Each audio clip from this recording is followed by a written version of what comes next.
as a power player in this conversation, which I hope to expand out to music in general and expand out to the arts in general over the course of this discussion.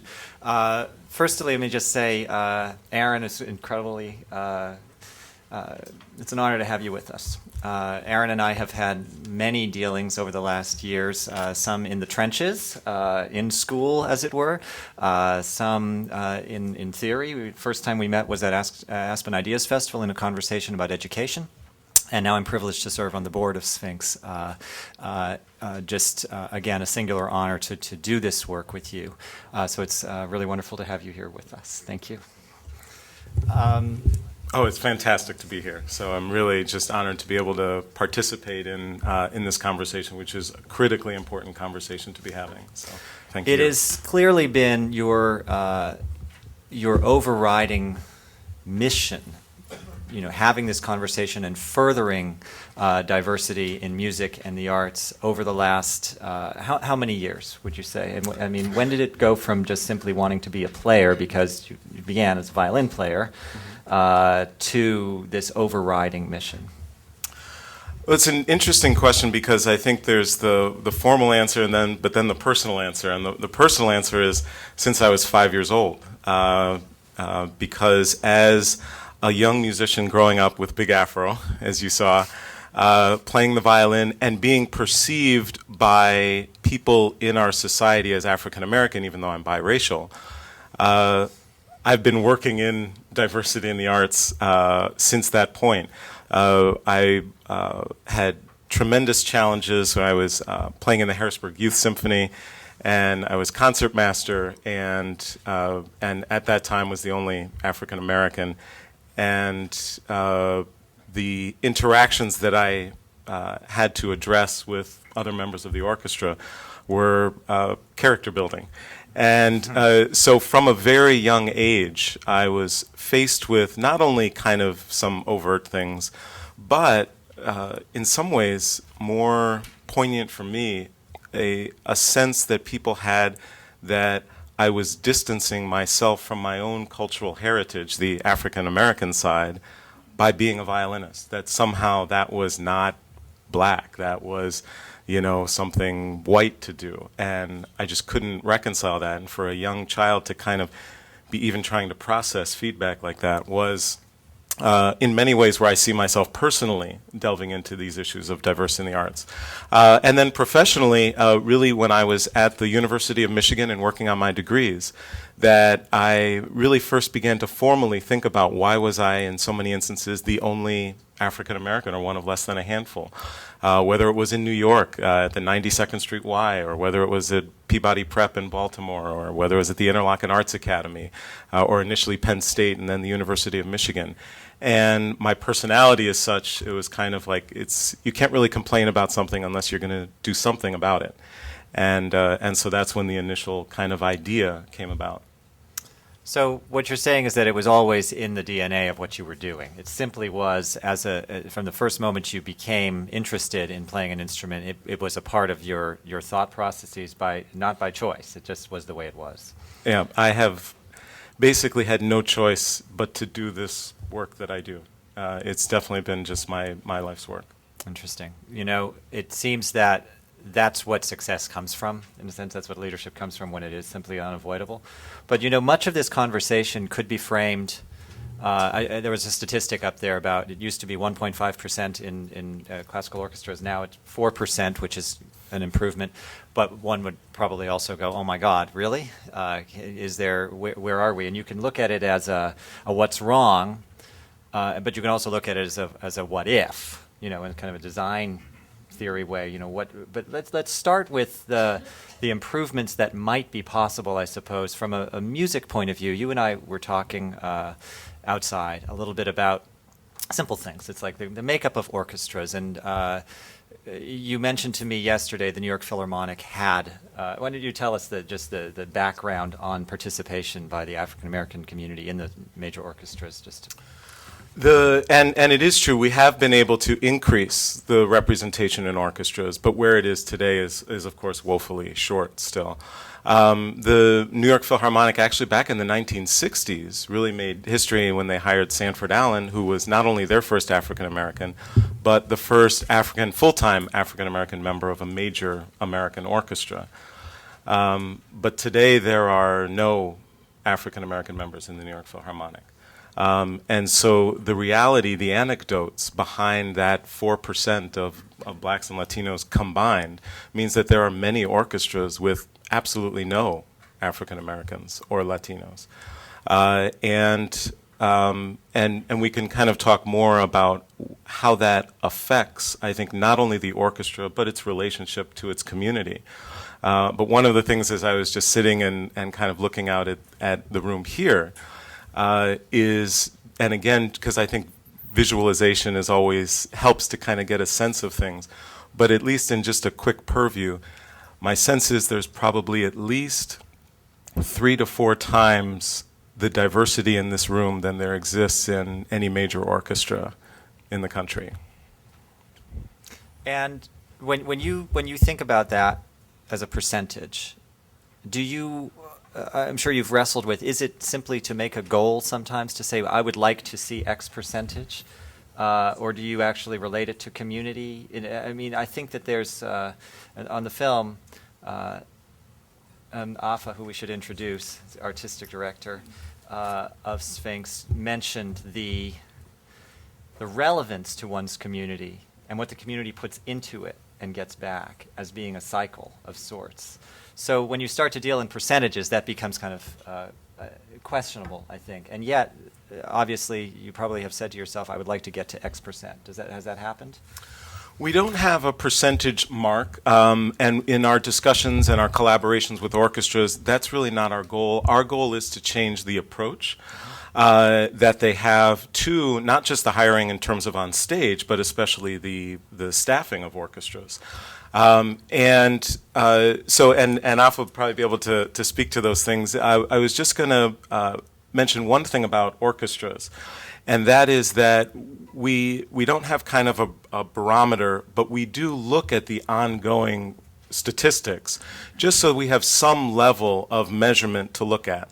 But if we looked at the New York Philharmonic, we wouldn't go and say, it would be our ideal that 10% of this orchestra be black or Latino, that type of thing. But rather, what are the processes that you're using to identify your staff? How are you advertising and marketing to audiences? One of the basic things we talk to a lot of orchestras because they don't want to change their marketing based on the particular audience that they're trying to recruit. And so a number of years ago at a League conference, I just held up, I think it was, a Ford ad for the Ford Taurus in Jet magazine and then in the New Yorker or something. And I was like, of course, totally different ads, totally different language, totally different feel, totally different message, but exactly the same car. And I was trying to demonstrate to orchestras that because you change your messaging and the way that you reach an audience, it doesn't mean that the artistic integrity, which is what is always at issue, if we do X, Y, and Z, our artistic integrity will go out the window. And the product doesn't need to change for the messaging surrounding it or the people that you're engaging to participate in it need to change. So I would add that, and the other thing I was just going to mention is that it's easy to look on stage and see the lack of diversity, but in most areas of orchestra staffing and other artistic organizations, the diversity is even less. And on stage, we do have some significant realistic challenges. There are screened auditions. There is tenure. Let's get into that a little bit. You talked about the process by which an orchestra, and we'll tease this out to include other sectors of the arts in America. But as an orchestra, I mean, these conversations go on, and you're talking to them, and you're saying, here's how I would prefer, here's how I would see this being progressively done. Yeah. Let's talk about blind auditions and all of that. Yes, always a difficult topic. Sorry. But one that I think, again, needs to happen. And the reason why I think not enough change has occurred is because this is not easy. If it was easy, it would have been done 20 or 30 years ago. So it's not easy, and they're not easy conversations. When we look at, for example, tenure and screened auditions, we talk to orchestras about, are there solutions that maintain the integrity for musicians, for those who want tenure? One of the things that we look and we say is that tenure is an ideal for some musicians and they desire it, but other musicians don't. The idea that there's an assumption placed that all musicians must have tenure. I know, at least from being a musician and talking to a lot of our alums and musicians that we know, that's not necessarily the case. And so are there creative ways where if a musician wants tenure, they can opt for that, but if they don't, there are other options. And then that gives the organization other options.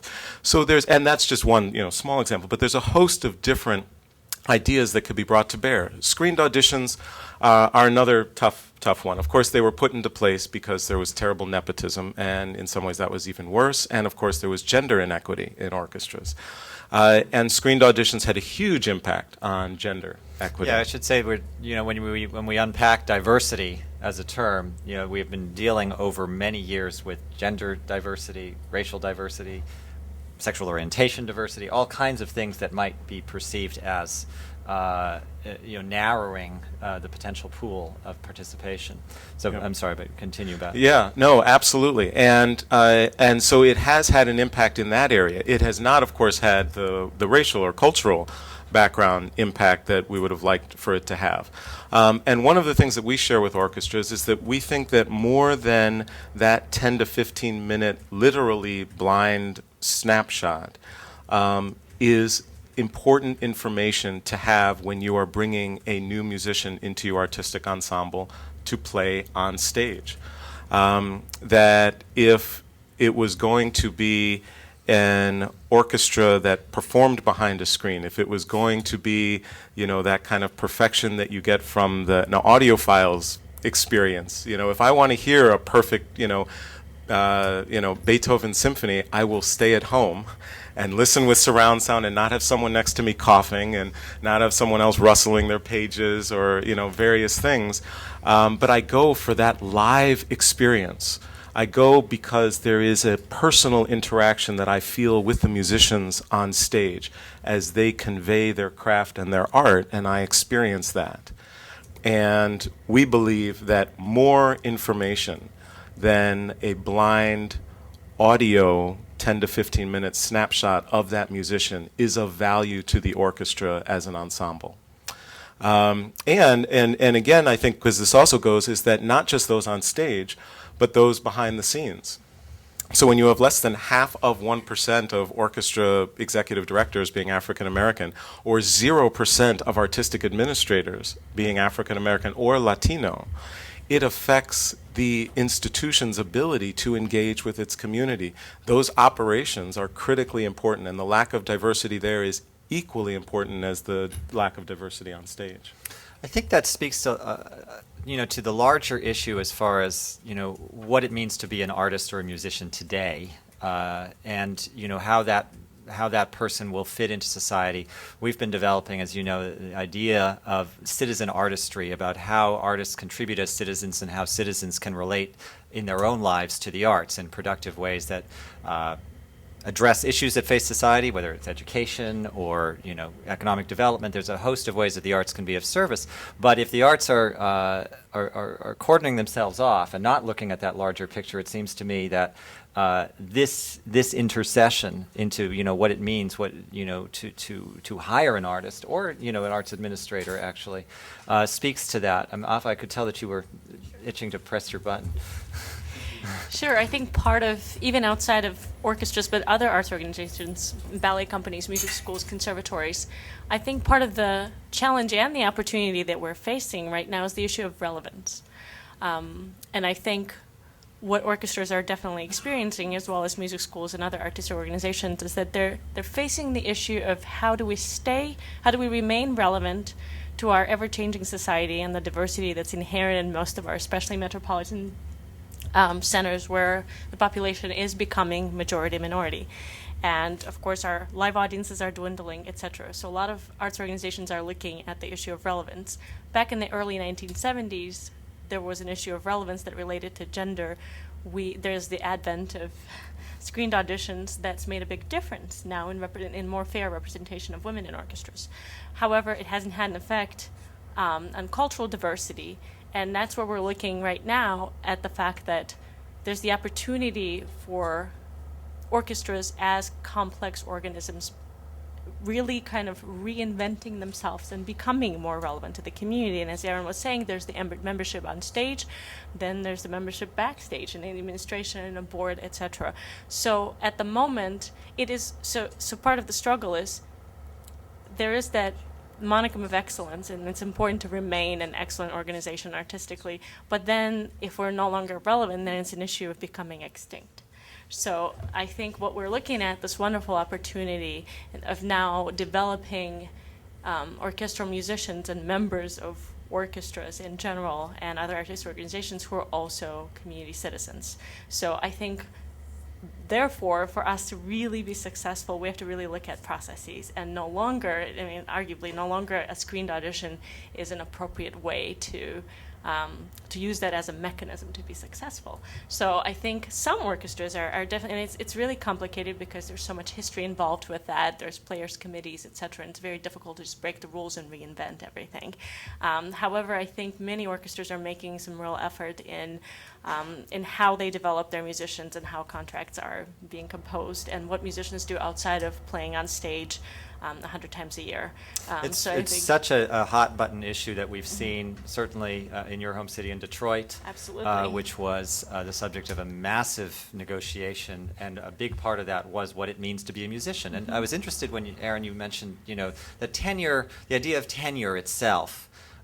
Is in play to some extent, which is, I think, speaks very much to the idea of an evolution of what it means to be a musician in this country, because some of it must be generational. So I wanted to ask about that, because some of what I've heard, and whether it's in music or other artistic fields, it may not be what you grew up to do to some extent. You thought it was going to be this, but now in this environment it's something else. And you learn geology the day after the earthquake is the famous quote.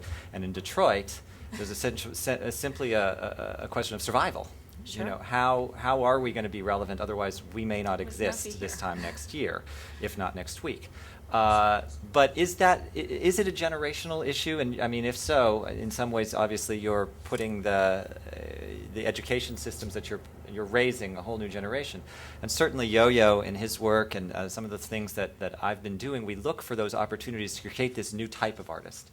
It's an adaptable artist. It's not merely good, if you will. There's something more to it. And I loved your thought about, if I want to hear it perfectly, I know how to hear it perfectly. But what else is there that makes this an alive experience? So maybe you could comment a little more about the citizenship aspect of being an artist today. Yeah. So, and we train all of our alums to be really citizen artists and to be more than just the interpretive conveyor of composers' works, and the, I guess, unfortunate reality, it's been actually a little bit of a frustration for us, is that there are times when we have worked hard with an orchestra to develop either an initiative or opportunity where there may be now an opening in the orchestra or an opportunity for one of our alums, and we have alums who just simply are not interested. And so you would think it's a job with an orchestra, that's kind of the dream. But that is definitely changing, and we do see a sea change in that, in, if you will, the smaller generations of our alums.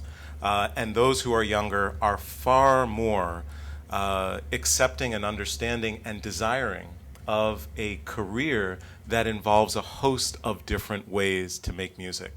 And what we feel is lacking across the field is the proper training and development of the skill sets to be successful in that arena. We have just been so entrenched in, here is the training to get the orchestra job, or here is the training to get the college teaching position. And there has been far less of the development of how you develop your own studio, how do you really develop a chamber group and not necessarily, become the next, even kind of Chronos uniqueness, but have an ability where a third of your income may come from your chamber group, a third may come from private teaching, and a third comes from gigging or something along those lines. And how do you train to be able to do that? How do you train to go into schools and do various residency work, art strikes, things like that, which is a skill set that is just not often taught. This is beginning to change, and I think 5 to 10 years from now, the leading conservatories, these will be main stay of curriculum that they offer. I feel like that is moving forward, and I'd be interested to know, if you feel like that trend is exponential. I'm hoping. I was at New World a few weeks ago now down in Florida, and they were talking about partnerships with various music schools in creating these new genre of musician, essentially. And what does it take for that? Is it a convincing thing? Do you lobby in a sense as the leader that you are from Sphinx, or what are the mechanisms? Because we have a wonderful group in this room, for instance, which we're going to open up for questions in a little while. But there are people around this table and in this room who have tremendous influence in furthering various conversations. But knowing what works is a big part of that. What do you see as working, pushing things? Is it simply leadership from the top, or is there a bubbling up, or what is it? So it's a great question. And I tend to be very pragmatic about these things. And from my experience, it is, and I just mentioned this at the SphinxCon convening that we had, but it is acting. Nothing that Sphinx has done was perfect when we started it. And actually, I'd probably argue that still nothing we actually do is perfect. We are in a constant state of evolution with all of our programs. But we're doing something. And so it is very easy to say, well, this really may not work. This may not be most effective. This may have various issues. But we always look and say, that's all fine. But if the alternative is inaction, is doing nothing, we would rather be doing something imperfectly than doing nothing. Because the issue is so important. And when I founded Sphinx, and I think this is important to understand, that it was not intended, nor have we ever served, as an affirmative action mechanism. The purpose behind it was not to uplift people of color. It was to diversify an art form that I felt passionately about and felt was suffering because of the lack of diversity within it. And so in that, what has driven us, as it relates to that aspect of our work, are where is the greatest underrepresentation, which is causing the greatest harm to the art form. And that is why we focus on blacks and Latinos, specifically for classical music, because they are the most underrepresented groups. And I think that that's important because what drives us is the furtherance of the art form. And that's why everything that we do, there is such a diverse constituent base, whether it's our board of directors, whether it's our staff, whether it's young people that we work with. And it's because everyone agrees that the art form is better served by this aspect of building a better relevance and reflection of the communities that we serve. And we do serve. How much, two questions. One is, how much does, the ideas of, commercial versus non-commercial artistry affect this? Because I think those lines can be quite blurred in today's environment, whether, on every level. And similarly, if you think about institutions being, let's say, your large-scale orchestras or ballet companies or theater, as opposed to down to community level, which may reflect by nature its communities more and more. How does that relate to the overall conversation to you? I mean, I'm looking for, again, mechanisms, knowing that it's not perfect, that it is design, that we are constantly improving, for the teacher at the local level, to the teacher at Juilliard or Curtis, to the administrator of the major orchestra, to the administrator putting together the community-based organization, and then also to the funding mechanisms, which many of the issues that maybe affect a large-scale organization are completely different, obviously, in terms of what's necessary. And I think, Michael Kaiser has mentioned, I read something about the funding itself being an issue about how foundation versus individual funding and boards, and you've built a panoply to make Sphinx work. So do you see mechanisms by which you can share best practices, I guess? I think developing a toolkit for this. There are a host of different aspects, and one of the problems is that for a local Suzuki teacher in one community, what they can do to diversify their studio is different than what the New York Philharmonic could do to diversify its either artist or its staffing. So depending on what that particular area is, yes, we do, and there are convenings like SphinxCon where we hope that a lot of those ideas and solutions are shared. But what we have found is that it is not a lack of knowing what to do. It's a lack of either motivation or courage or leadership to do something. I know a host of different orchestras that have assembled diversity committees and have talked about it, have assembled ad hoc task forces, and we always look and say, what have they actually done? So it's a willpower issue to some extent. Motivation, willpower. And in the end, I do think leadership. And I think that our leaders are responsible for this because it is not easy. And the reason it's not easy is because boards of directors are very unique entities to work with.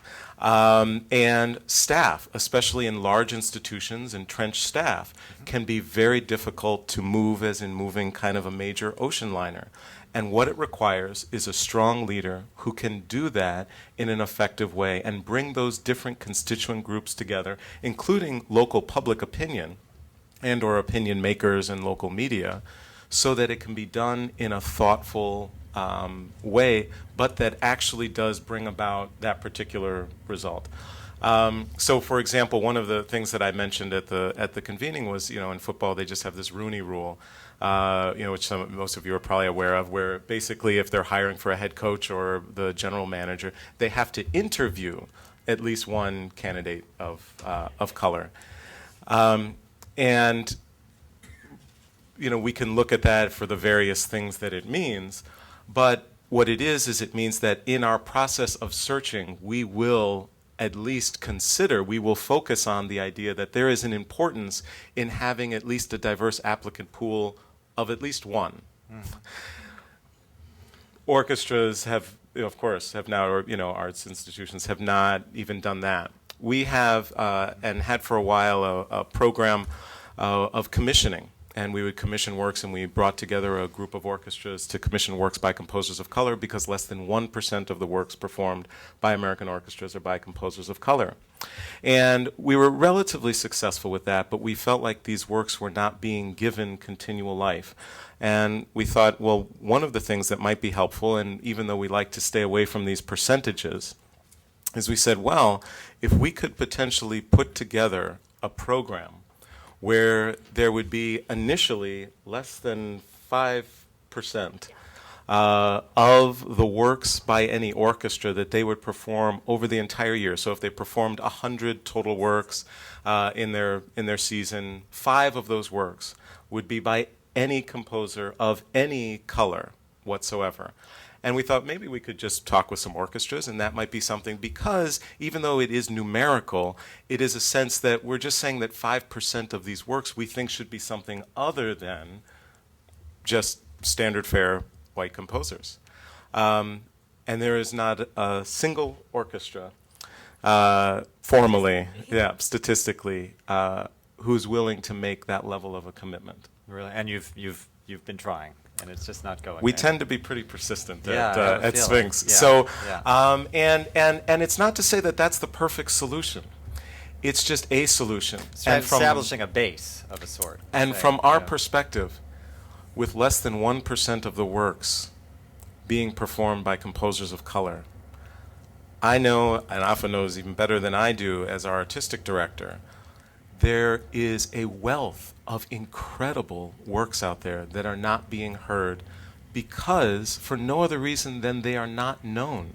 That's why no orchestra, I believe, is purposefully trying to not perform these works. It's just that they haven't been historically performed, so their music directors aren't familiar with them. They haven't been part of what they have already conducted. It's not central to what they perceive as their mission, essentially. Like they're comfortable in where they are. Yes, yes, and it would require leadership to bring about a change. It would require someone sitting down and going, this is important, and as a result, we need to do it. Interesting. Sorry, go ahead, Effa. It just seems that as a field, I mean, orchestras, we're picking on them, but yeah, we as are. A we have field, to branch out soon. It seems like on our quest to uphold the tradition of artistic excellence, we've also lost the basic acumen and the basic concept of what it's like to be creative. We no longer look at a problem or a challenge to then find a creative solution. So as Aaron said, maybe 5% of works by composers of color is not a good baseline. Maybe that's not the perfect recipe, but it is a creative way to address a clear challenge. So it would seem then, as an artistic force, we'd all get together as a field and say, maybe that's not it, but let's all brainstorm and find something that maybe is more creative and something that is a little bit more organic and something that our music directors could work with. But we don't do that. We kind of have lost. The only thing that's important is uphold the tradition of artistic excellence. And to us, we've become such a rigid field, and I think have lost what's so important is that basic sense of quest for creativity and creative problem solving. It's what I would call sort of a glass, you don't want to spill your water, so you're not going to do anything. And I think that some of it speaks to the nature of the arts field in general, a certain amount of competition that goes between, and no one wants to be the one to upset the apple cart and hang on to their base and make sure that it's okay. And this would be what might be considered a step out, even though it seems to me it's extremely relevant. I wanted to bring one other aspect of it is that, we're talking now about nonprofit organizations, which are, as a part of their makeup, their tax benefits, and Bob Lynch, who's here from Americans for the Arts, has commented on that in a recent article last week about the obligation to the public to be relevant beyond, and that to me is a bit of a top-down issue, that comes from responsibilities of boards, and that trickles down to say no, we must do this. Do you feel that increasingly as a pressure in the last years? I feel that, you could certainly say that boards in general are in a far more position of responsibility. And is this now, perhaps that's a lever that will be pushing this along? I mean, I know your board is, Yes, our board is fantastic. There you go. Yes. No, I think that it is, and that it is. It's a growing dynamic. I would say that there is, and maybe this kind of dovetails off of what Afa was sharing, but we really press at Sphinx to try to identify. We know that the problem has not been solved in the past, despite a host of different attempts. And so we think that the only way then to be successful is to be innovative and to be creative. And so we try to fuel that from the board and from the staff and through everything that we do. And that affects everything that we do, from the programming but to our even just standard operations. And approach to the work that we do. And I think that board members, kind of see that, and then that flows also into their advocacy work that they do, especially as it relates to the, overall challenges that the arts face in terms of taxation, in terms of nonprofits. We're the odd man out in the nonprofit field. There are unfortunately a lot of those in the nonprofit field that would, like to see that segmentation of the arts in terms of taxation to be separated, and their viewpoints and perspective on that, I believe, are in large part fueled by the perception that the arts are not relevant to the majority of communities. And so that responsibility falls upon us Yes. to make sure that that factually is not the case, which it is, unfortunately, in some instances. And more often, it's the perception is that's the case, but that's not the reality. And the arts in their totality infuse every part of our communities and our culture, but it's so often not known and not perceived, and we have to give light to those aspects of the arts that are far too underground to be perceived or seen by people. This is, you and I talked about this from the first conversations we ever had about that, changing that essential perception of the arts being needy as opposed to being a giving and reciprocal quantity in this country. And some of that has to do with simply the need to raise money, and that becomes the mission in itself, which is essentially an asking, I need, as opposed to what really can happen, which is make a circle where the arts are not only in fact, but they're perceived as being a part of this cycle, whether it's in a community level, a city level, or on a national level. I mean, the first things we did together was this art strike, which is a program that I developed with Yo-Yo Ma on just taking advantage of existing things. And you were the test example, in fact. I'm not even sure. So was the Virtuosi were on tour? Yeah. Yes. The Virtuosi were on Chicago. tour in Chicago. And Yo-Yo and I were going to do a visit to a school. And the principle of Art Strike is take advantage of what resources are available. So I called up Aaron and I said, what time is your flight? And he said, oh, we have to leave, and Gabe Cabezas has to be by 10:30, but we can be at the school at 9 and we'll all collaborate and do something good for this in this instance. And it simply was a crime of opportunity. And that is, just a tiny example of how it's available to be done in many cases, and people are willing, but it's maybe not just available. It needs to be made happen, and that can start to change perception, I think. But too often people are again a little bit afraid of the water issue. That And I mean, and the kids at Tepozcali were, you would have thought that Jay-Z came into their classrooms. They were so hyped about it. They were just incredibly excited, and that's what happens, and that's what the arts do in our communities. And it's just all too often just not seen. And when we bring, and we see this time and time again, and there have been, funders or some key partners who say, oh, you're doing this work in an inner city environment or working with urban youth and bringing classical music, it must be tough. And we're like, nothing could be further from the truth. Because it's not the art form, it's sometimes how it's presented that alienates it to young people or to people from varying backgrounds. But when we go into classrooms, it's literally, they want autographs, they think it's the coolest thing, they don't want either the assemblies or the sessions to end. It is, and it transforms them, which is why we keep referring to that. Some in of our it is mission. about example. This is a possibility. This is something I could maybe do. And then it's about participation, which, I think that we haven't touched on that to some extent. I think that one of the things that I harp on is the idea that the arts are a unique vehicle for participation in society, whether it's in an educational environment or to be a part of a performance, meaning to exist with it, whether it's in a community setting, in healthcare, we've explored that at this table. There are ways to participate through the arts that are unique. And that's an opportunity that's there to be done in this equation of diversifying what the arts do and what arts organizations themselves, how they utilize their artists. Let's say Detroit Symphony, for example, building in public service as an option for their musicians. And that, I assume, would feed into the overall diversity in the arts as well, just simply looking at it that way from within, because you quite rightly say, we have to look at ourselves in this equation stronger. Yeah, no, absolutely.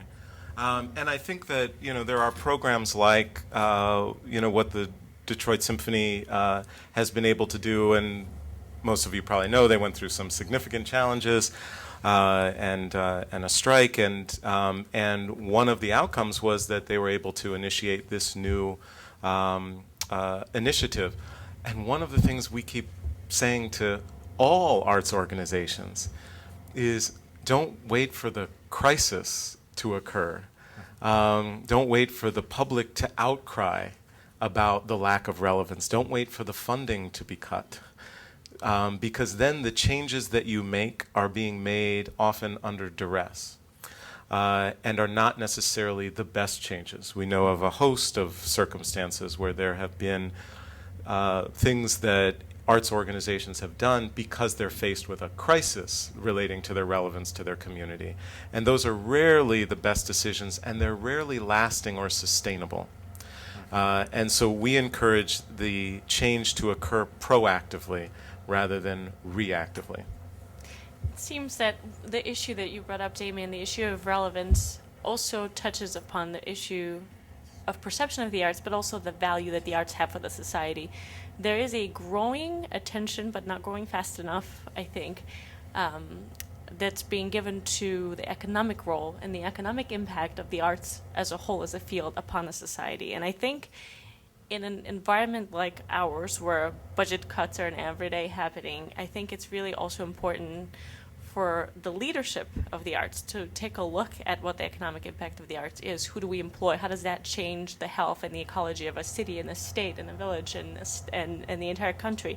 I think that gets overlooked all too often, and maybe if we paid a little bit more tribute and attention to that, it may have a shift. It may generate or help generate a shift in the way that the overall society perceives the arts. So it would no longer be viewed as a luxury or a trivial aspect or an extracurricular kind of an activity that somebody allows for their kids or allows themselves on a weekend, but really an everyday encounter that's part of a way to live. I agree with that. Please. And whether it be the Art Town initiatives at the NEA or Art Place or any of the kind of creative placemaking work that has been done.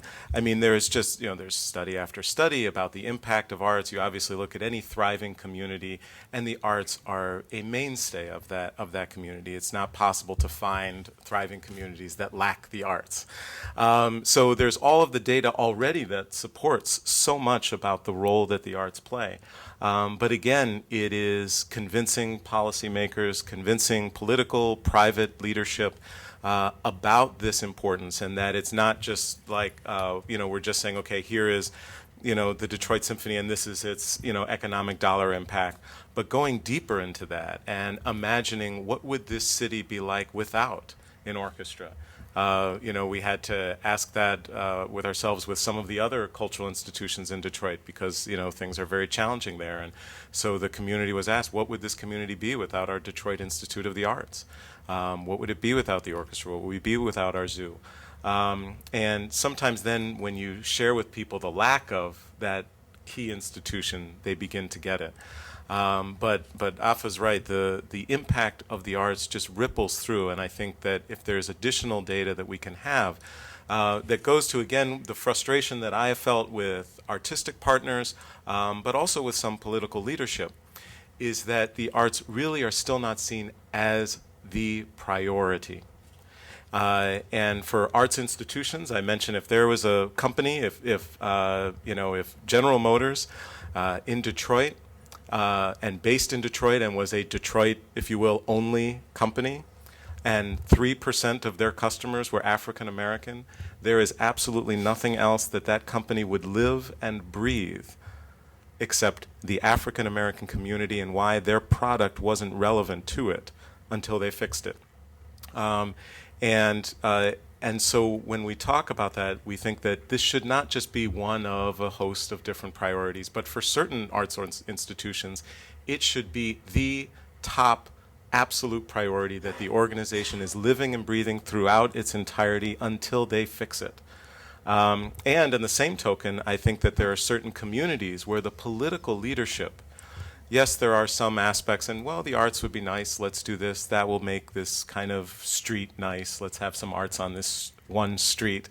But rather look at it and say, do we want to infuse the arts? What is the presence of the arts in our school? Let's look at the arts education component. What is the arts literally in public? Are the key institutions that we are supporting publicly in our community? Are they relevant to it? And if not, what can we do to help them evolve themselves so that they are more relevant? And what is the climate for the private institutions and the local arts organizations in our area?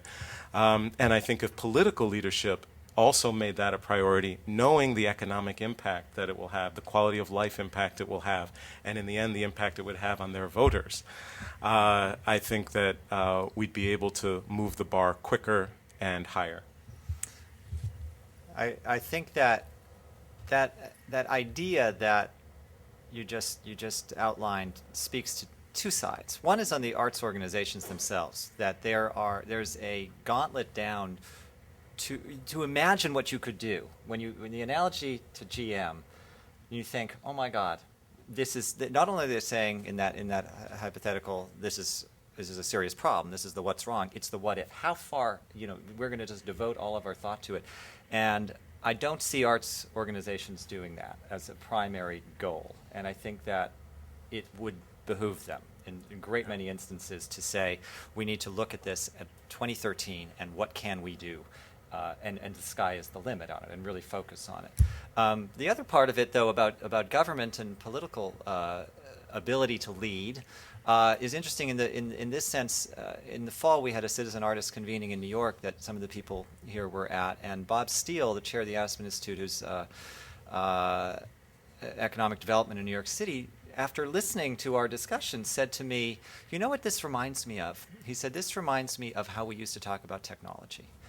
That it used to be that technology was something we would utilize and we would go to utilize. But now, if we're not enmeshing it in everything we're doing, it means we're not doing it right. Whatever it is. It means that we just haven't actually done the full job." And he says, and the way you're outlining the arts in the conversations and the various people's opinions about what to do with citizen artistry is to create that atmosphere that becomes simply unthinkable not to involve the arts. And I would say New York City certainly has embraced that. I mean, in sort of city planning, they think, okay, and where are the arts in this?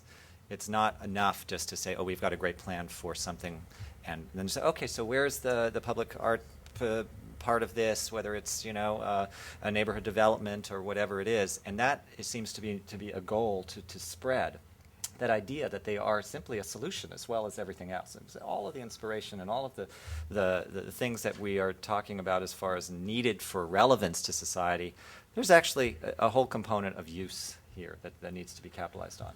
Yes, absolutely. And I think that underlying all of it, it'd be remiss if it didn't just re-emphasize the importance of arts education. Yeah. And the idea that not just exposure to, but development of the craft of art making is absolutely critical.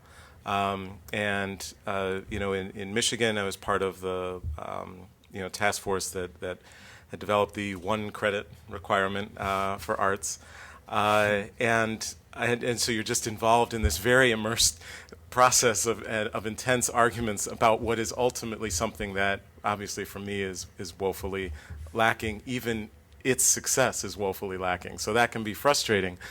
But first of all, there's all of the just evidence about the impact of arts education and those who have arts education, and so there's all of that data that already exists. But the idea of going from STEM to STEAM, the idea of the arts being infused during the school day for all students and not just those going to the districts or the private schools where there's the opportunity for those arts, is absolutely transformative to youth development and to all of the resulting data that goes all the way in terms of ultimate incomes, in terms of future education.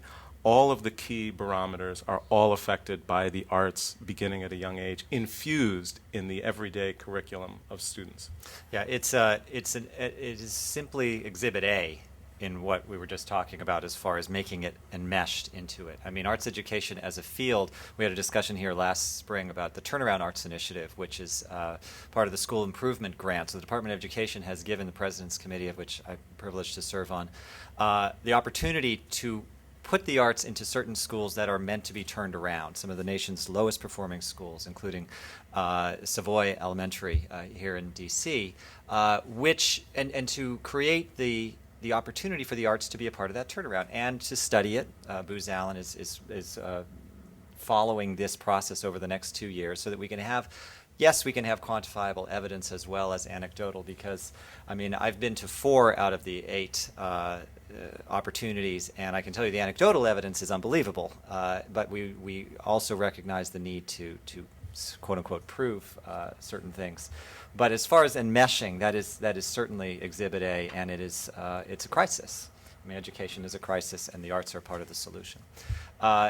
We have about 15 minutes for question and answers, so I would ask that if you have one we'll attempt to call on you. If you're seated around the table, press your button so you can speak, and please identify yourself. And there's a microphone which will come to you if you do not have a button. So we'll just start with Berenica Schmitz, please. I'm on. Hi. So I wanted to circle back to something you had mentioned about the training of your artists to be these citizen musicians.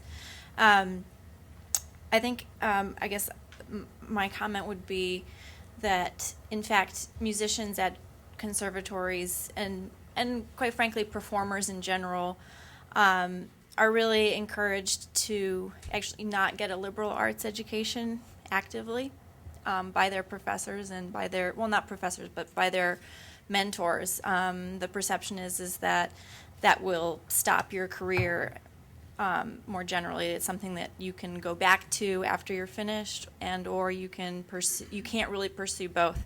And there are plenty of examples of people that are able to do that, like Yo-Yo Ma, which is a great exception and it's an inspiration. But that perception is really reinforced by management and leadership of orchestras. And I guess I'd like you to comment a little bit on the hope versus the reality of how those things actually transpire, and also how citizen musicians or citizen artists are perceived outside of a context like this.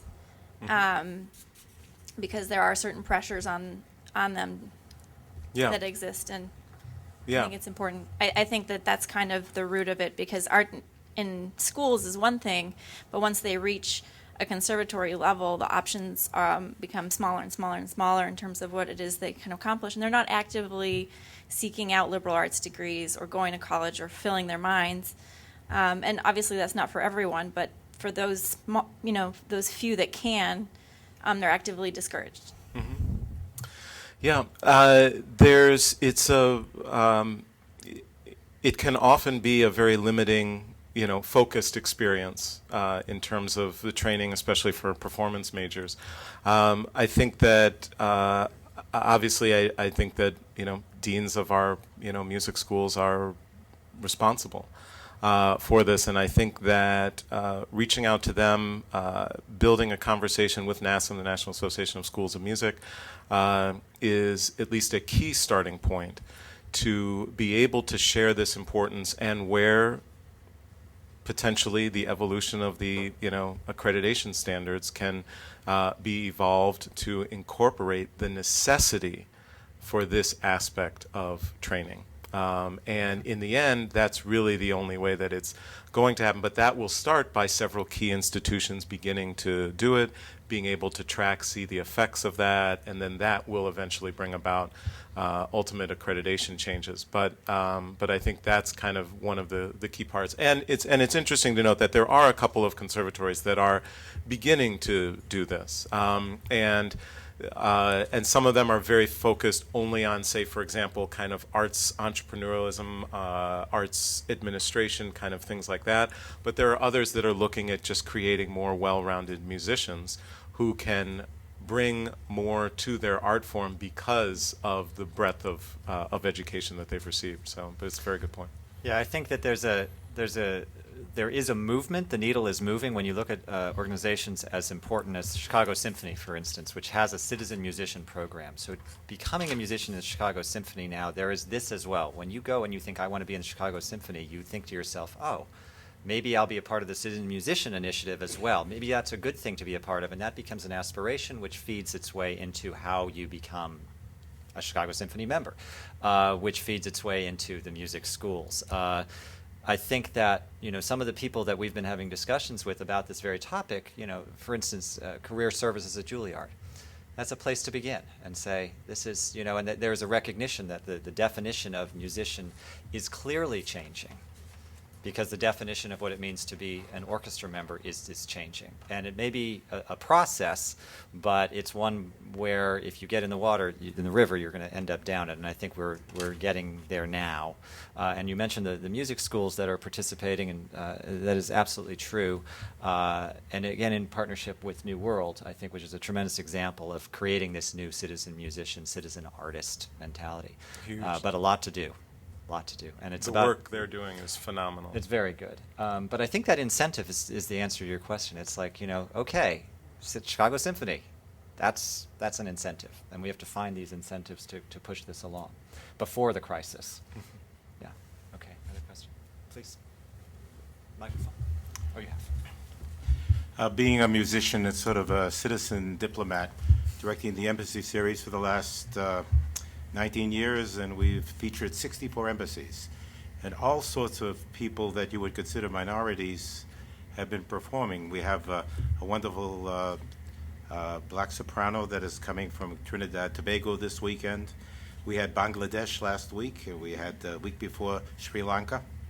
And the point is to get people into these halls so that they can be inspired and get them there young. And I think one of the solutions has been, for instance, when I'm going to bring 215 kids from a high school band from Indiana into the Austrian embassy. They're going to learn about Austrian culture, regardless of whether they're minorities or not. And I think to take these kids and introduce them to other forms of music is very important. And I want to say one thing, being a musician. Look, I love classical music. I'm a classical singer myself. But when you have somebody coming from Sri Lanka, like last week, who is a wonderful singer, he sings like a fusion. He has a beautiful voice, but at the same time, he's singing his music. And that's the same thing. There are a number of great African-American composers here, Jeffrey Mumford. They write in their idiom, and regardless of, and it's sort of a fusion, and I think that's really the future. I think we started to touch on that for a minute about the variety within this. You can say it's a classical orchestra versus what is music today, whether it's commercial, nonprofit. These lines are being blurred from everything from funding when Kickstarter is, their funding mechanisms are outstripping, national efforts. It's just an amazing thing, and it's not tax deductible by and large. So it's like it's a completely different thing. But I do believe that fusion is a very significant part of the relevance aspect, and also it's about the element of surprise. It speaks to what the arts can actually do when you actually have a surprise. I mean, we worked in Chicago, for instance, with Little Buck, who's a Memphis dancer, and he, long story short, a collaboration with Yo-Yo Ma went viral on YouTube, and it was this Memphis juking mixed with this Sanson the Swan, and it just struck anybody who saw it as like something went like this, and that has the power to change everybody's mind, whether you are, the director of the most esteemed orchestra down to a child in the second grade, and go, oh wow, there's something here in this for us. I don't know if you want to comment on fusion, but Oh, absolutely, and I mean we think that is having repertoire. We've talked about this. Yeah, exactly, and having new voices, new cultural interpretations being infused into our art forms, we believe, evolves and improves our art form. That is how art forms thrive, is by new voices, by evolutions. No art form that has been successful has just kind of stayed, static. There have been these evolutions, and so bringing those new voices in is incredible. And Jeffrey, who we've engaged, who's done some great work, the Coleridge Taylor Perkinson, who was one of our first commissions that we commissioned, Symphony of the Sphinx, where we involved djembe drums in a full-blown symphony. And so you see when people bring their life experiences, which includes their cultural heritage, to their work, and I think another one of the things that we had commented on, Chimamanda Adichie, who's the Nigerian author, had talked about this danger of a single story, and this idea that we pose is that in the arts, we feel that all too often we're sharing only a single story. and not bringing all of these other stories that could be reflected in the arts through the art making that we're doing, whether it's the composition or the interpretations of those works through our performers. And that's something that diversity strives to address. It's interesting that back at the turn of the century, of the last century, fusion would have probably been defined as a wave of Russian and German immigrants playing in the Philadelphia Orchestra and helping to define a new sound for that orchestra. Today, we're so much more careful with the word fusion, and people are so afraid to embrace other forms, other voices, because again, it's that quest for artistic excellence. We need to uphold that what we call excellent and singular then. And then we deal with things like really segmenting and becoming such an alienating kind of a field. But then there are wonderful efforts even among them. I'm thinking of the Knight Foundation and so much that they've done with the random acts of culture, really infusing the arts and mixing it into the everyday of the existence in various communities. I think that's been really successful, these flash mobs of music and other forms of arts being there so that people actually pay attention and understand it's part of their everyday existence. And we had that even happen as part of our convening of SphinxCon, where there would be a presentation and there's suddenly music going on. So I think it's just, people are too careful with the word fusion and integration. If they would just understand that it's always been here. That's And right. they're And really... just do. Yeah, And just do it. Yeah. Exactly. Wayne? Thank you, Aaron and Afa. Clearly, the Sphinx Organization has become the change agent in the performing arts, specifically orchestras, over the 16-year period from which the organization was founded. More recently, you created the SphinxCon initiative, resulting in any number of us who had a chance to join you in Detroit. Can you speak in terms to the issue of how lessons learned from the Sphinx experience mirrors that of experience that's underway within other sectors? And were there any lessons learned that might help to inform how Sphinx might move forward in going with the next chapter? Mm-hmm. Great question. And for those who, we inaugurated SphinxCon just a few weeks ago. I think the weeks are blending together. And this was a national convening, international convening, specifically on diversity across the performing arts, so music, theater, dance, and looking at what are the different ideas. And so kind of an ideas festival kind of format, almost kind of TED-style format, relatively brief presentations, but dynamic, and the idea is to infuse ideas and really build this conversation. And it was the inaugural year, and so we do already have some lessons learned.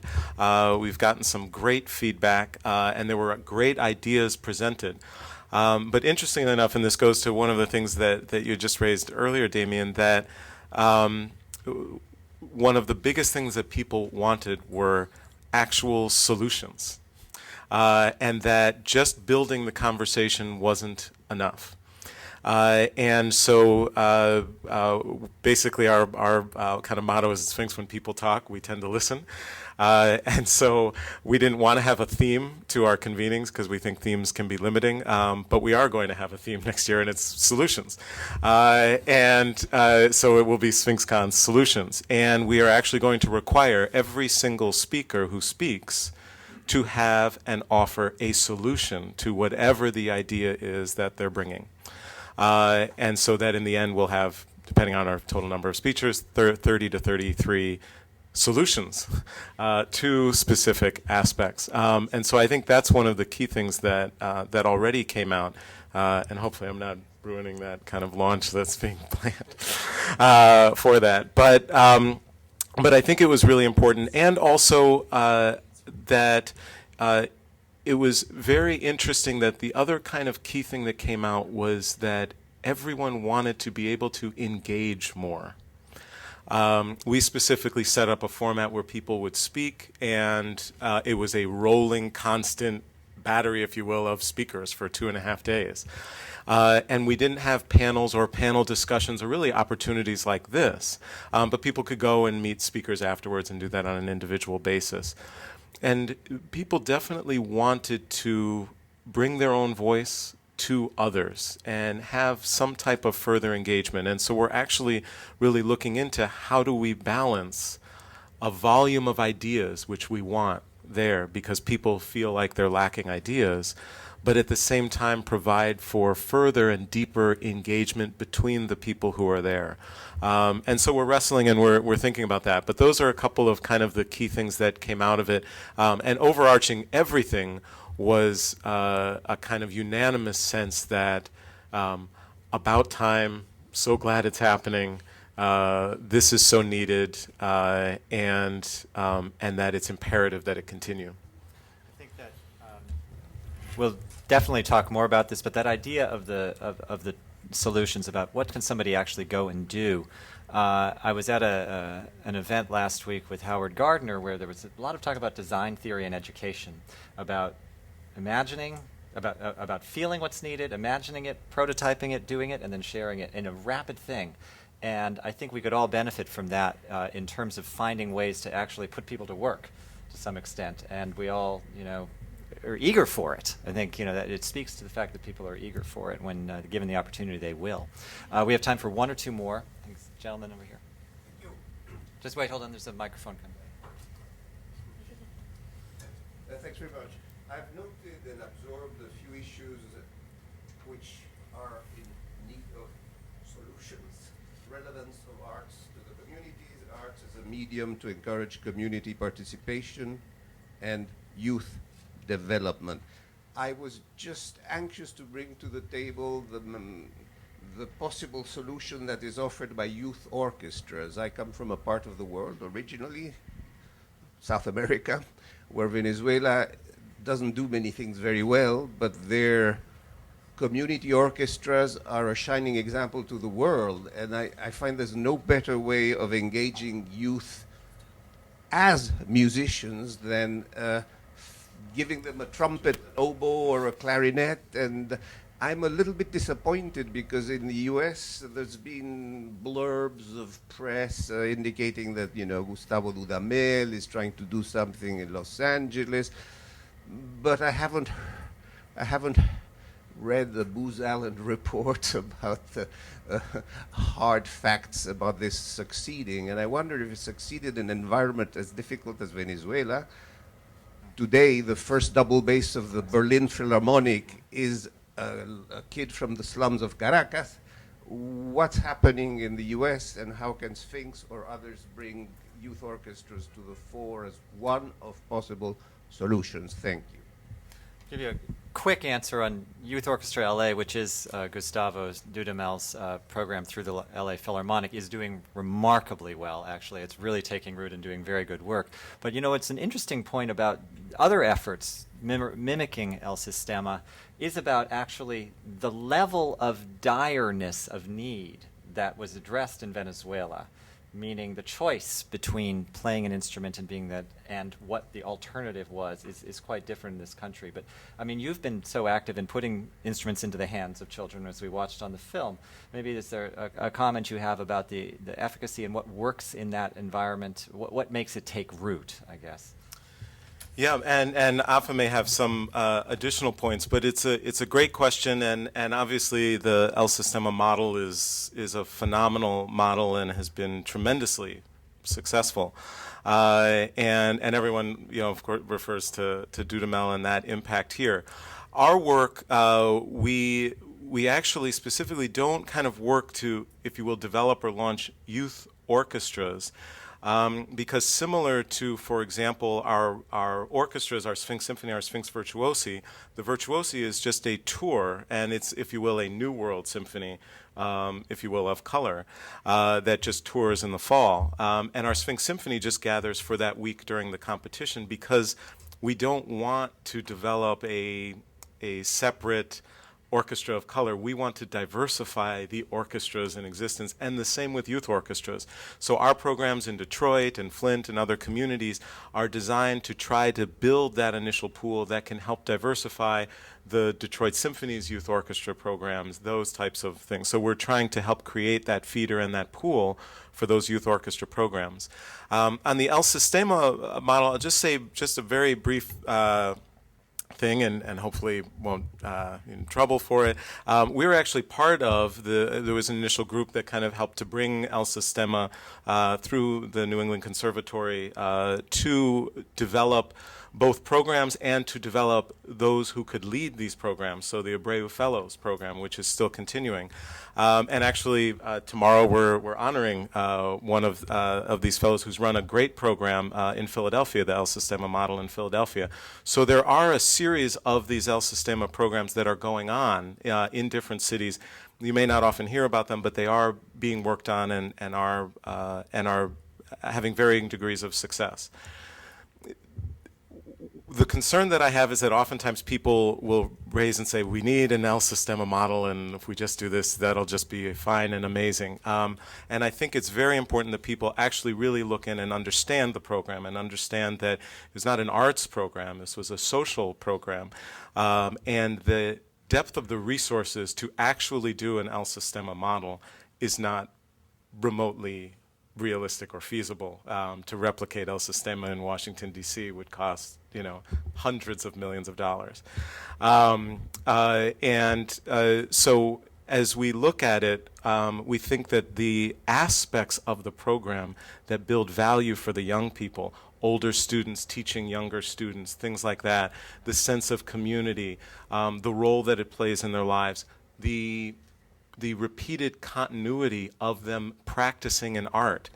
Those are these incredible aspects, and that really are the real value that we think are replicable in the States. And we see that those El Sistema models that are following those core principles seem to us to be the ones that are most successful.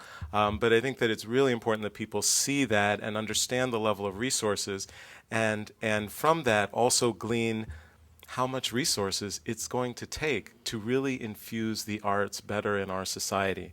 And again, sorry to harp on this train, but if we don't, the arts are just simply not a luxury that comes across by magic.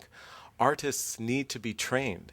They need to be developed from a very young age. And so if we don't have not just the exposure, but the training at a young level, we will end up with a generation of professionals who do not have that artistic training, and that goes directly into the creativity that we see in all of our businesses, in our core economy. And if we don't do it, other countries will, and they will surpass us in that area, and I don't think we can let that happen. That was a strong challenge to end this session. I want to thank you all for being here. It's been a pleasure to host you, Aaron and Afa, and wishing you continued success. And let's take his challenge seriously and do. It's not about thinking about it, it's about doing. So thank you all for being here. We look forward to further discussions. I can tell you that on May 2nd we'll be having a discussion with the citizen artist architect Liz Diller, who's a Harmonizer artist in residence. So I hope you'll join us here in the Alma Gildenhorn room on May 2nd. All right.